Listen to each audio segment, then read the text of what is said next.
Assalamualaikum warahmatullahi wabarakatuh. Perkenalkan, saya Mustafidatul Hasanah dari kelas TPPL 1B dengan nomor induk mahasiswa 190107019. Pada kesempatan ini, saya akan melakukan praktikum kimia fisika, yaitu mengenai tekanan osmosis.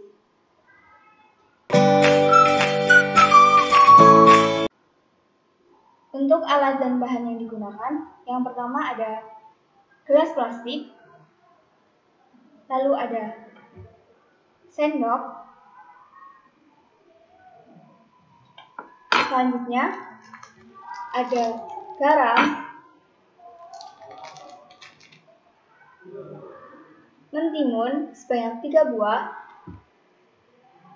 air, dan label.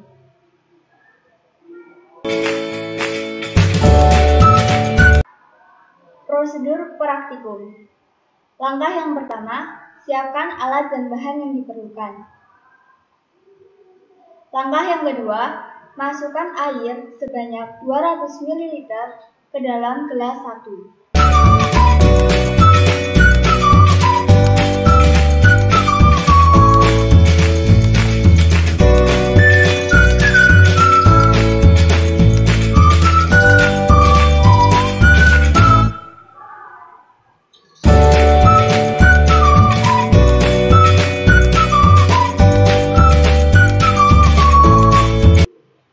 Langkah yang ketiga, masukkan air sebanyak 200 ml dan NaCl sebanyak 3 sendok makan ke dalam gelas 2.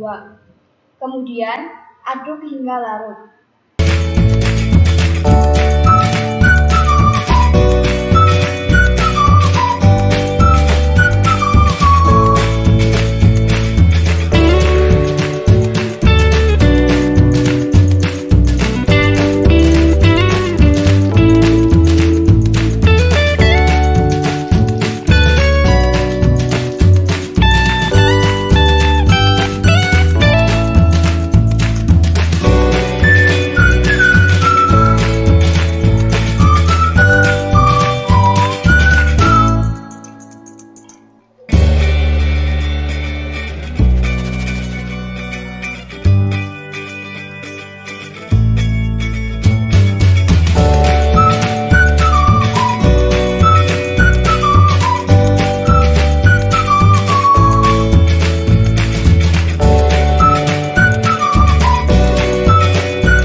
Langkah yang keempat, masukkan air sebanyak 200 ml dan NaCl sebanyak 5 sendok makan ke dalam gelas 3, kemudian aduk hingga larut.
Masukkan mentimun ke dalam masing-masing gelas.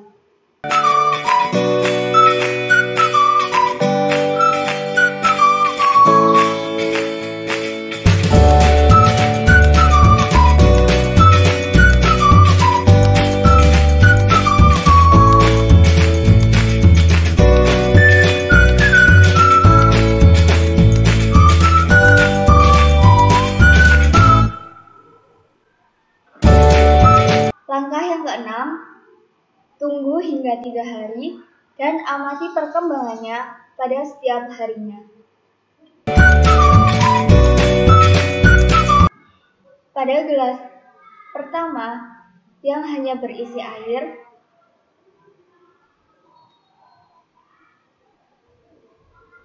mentimun masih bertekstur keras.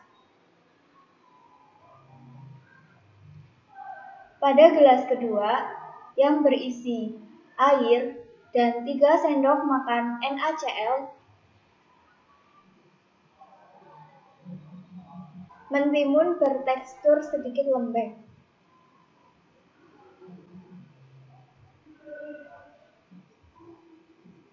Pada gelas ketiga yang berisi air dan 5 sendok makan NaCl,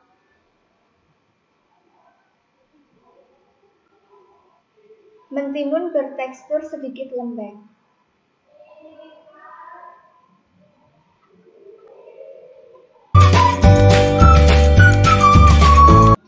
Pada gelas pertama yang hanya berisi air sebanyak 200 ml, mentimun masih tetap bertekstur keras.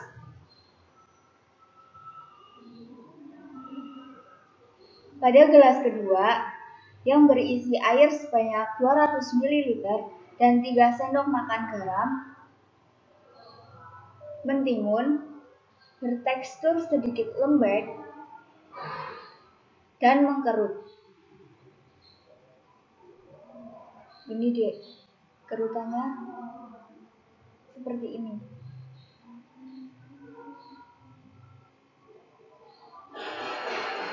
Pada gelas ketiga yang berisi air sebanyak 200 ml dan garam sebanyak 5 sendok makan,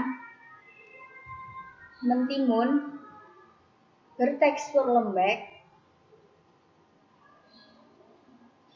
dan mengkerut. Ini dia kerutan-kerutannya.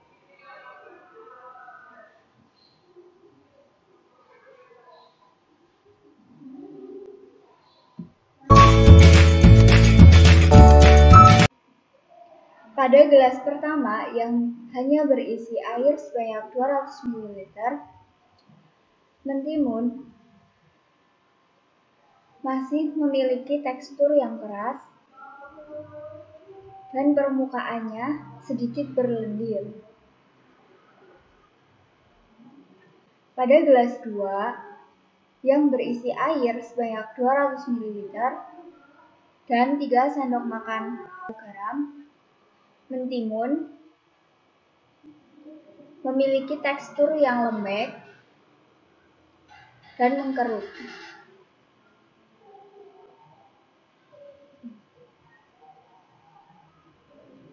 Pada gelas ketiga yang berisi air sebanyak 200 ml dan 5 sendok makan garam, mentimun memiliki tekstur yang sangat lembek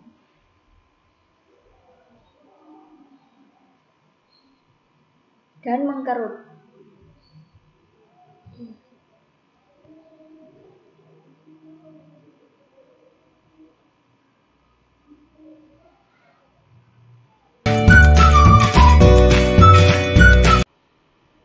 Pada praktikum ini, dilakukan analisis untuk mengetahui proses osmosis yang terjadi pada mentimun yang direndam dengan air biasa dan mentimun yang direndam dengan air garam. Berdasarkan praktikum yang telah dilakukan dan pengamatan yang telah dilakukan selama 3 hari, untuk mengetahui perkembangan dari praktikum ini, dapat diketahui bahwa pada gelas 1 yang hanya berisi air sebanyak 200 ml, Pada hari pertama, mentimun memiliki tekstur yang keras. Pada hari kedua, mentimun juga masih memiliki tekstur yang keras. Sedangkan pada hari ketiga, mentimun berlendir, tetapi tekstur dari mentimun masih tetap keras. Pada gelas kedua yang berisi air sebanyak 200 ml dan 3 sendok makan garam, pada hari pertama, mentimun memiliki tekstur yang sedikit lembek. Pada hari kedua, mentimun juga masih memiliki tekstur yang sedikit lembek dan mentimun mengkerut. Sedangkan pada hari ketiga, mentimun memiliki tekstur yang lembek dan kerutan pada mentimun bertambah banyak daripada hari sebelumnya. Pada gelas ketiga yang berisi air sebanyak 200 ml dan 5 sendok makan garam, pada hari pertama mentimun memiliki tekstur yang sedikit lembek. Pada hari kedua, mentimun memiliki tekstur yang lembek dan mentimun mengkerut. Sedangkan pada hari ketiga, mentimun memiliki tekstur yang sangat lembek dan kerutan pada mentimun bertambah banyak daripada hari sebelumnya. Perubahan tekstur pada mentimun setelah direndam oleh air garam merupakan indikasi bahwa sel-sel dari mentimun tersebut mengalami osmosis atau disebut dengan difusi air. Ketika mentimun direndam dalam larutan garam, air bergerak keluar dari mentimun dan bercampur dengan garam karena adanya perbedaan konsentrasi, di mana konsentrasi garam di luar yang tinggi sehingga berdasarkan pengertian osmosis, air bergerak dari konsentrasi zat rendah ke konsentrasi zat yang tinggi. Begitu juga sebaliknya. Pada mentimun yang direndam dalam air biasa, air bergerak dari konsentrasi tinggi ke konsentrasi rendah.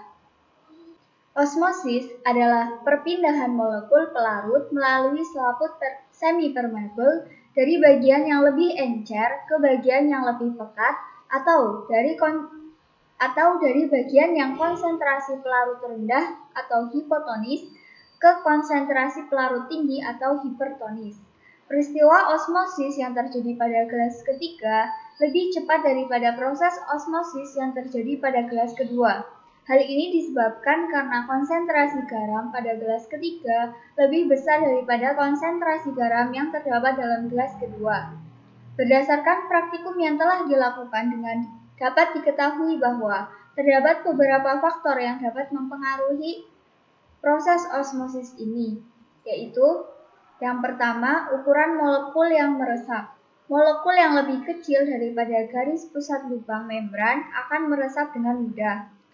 Faktor yang kedua yaitu ketebalan membran. Kadar resapan suatu molekul berkadar songsang dengan jarak yang harus dilaluinya berbanding dengan satu membran yang tebal. Kadar resapan melalui satu membran yang tipis ialah lebih cepat. Faktor yang ketiga yaitu keterlarutan lipid. Molekul yang memiliki keterlarutan yang tinggi meresap lebih cepat daripada molekul yang kelarutan yang rendah seperti lipid. Faktor yang keempat yaitu luas permukaan membran. Kadar resapan menjadi cepat jika luas permukaan membran yang disediakan untuk resapan yaitu lebih besar. Berdasarkan praktikum yang telah dilakukan, dapat disimpulkan bahwa proses osmosis terjadi pada mentimun yang telah direndam ke dalam larutan air garam, karena konsentrasi dalam sel mentimun lebih rendah dibanding dengan konsentrasi air pada larutan garam, sehingga zat-zat dari dalam sel mentimun akan keluar ke dalam larutan tersebut dan menyebabkan tekstur mentimun semakin lembut dan ketebalannya semakin menipis, di mana osmosis merupakan berpindahnya zat pelarut dari larutan yang konsentrasinya rendah ke larutan yang konsentrasinya tinggi melalui selaput semi-permeable.